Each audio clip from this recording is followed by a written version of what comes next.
आमदार अपात्रतेच्या प्रकरणावर विधानसभा अध्यक्ष राहुल नार्वेकर यांनी बुधवार दिनांक 10 जानेवारी रोजी निकाल वाचन केले। यावेळी त्यांनी दोन्ही गटाचे आमदार पात्र असल्याचा निर्णय दिला, पण खरी शिवसेना ही एकनाथ शिंदेचीच असल्याचे म्हटले।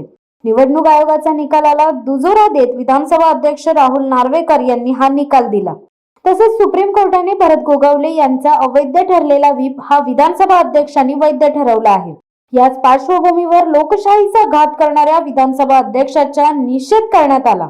शिवसेना उद्धव बाळासाहेब ठाकरे पक्षाचे पदाधिकारी कार्यकर्त्यांनी अलिबाग भाजप कार्यालयासमोर काळे झेंडे घेऊन आंदोलन केले। यावेळी शिवसेना ठाकरेंचीच अशा जोरदार घोषणा दिल्या। लोकशाही पायदळी उडवणाऱ्या घटनाबाह्य सरकारचा निषेध असो, अशा संतप्त प्रतिक्रिया अलिबागमधील शिवसेना उद्धव बाळासाहेब ठाकरे पक्षाचे पदाधिकारी कार्यकर्त्यांनी दिल्या।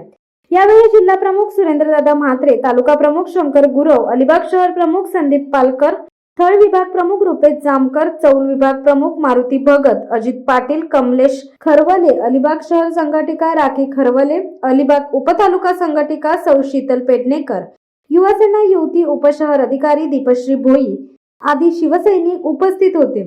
सरकारने केलेला आहे आणि त्याच्यामुळे या सरकारचा निषेध करण्यासाठी आम्ही सगळेजण जमलेले आहोत। आणि ह्या सरकारचा नुसता असाच निषेध नाही तर जनता रस्त्यावर उतरून ह्या सरकारचा निषेध केल्याशिवाय आम्ही राहणार नाही। शिवसत्ता टाइम्ससाठी ओमकार नागवकर, अलिबाग। दे धडक बेधडक वृत्त देणाऱ्या आपल्या शिवसत्ता टाइम्स न्यूज चॅनलला लाल बटन दाबून सबस्क्राईब करा आणि बेल आयकॉनला क्लिक करायला विसरू नका।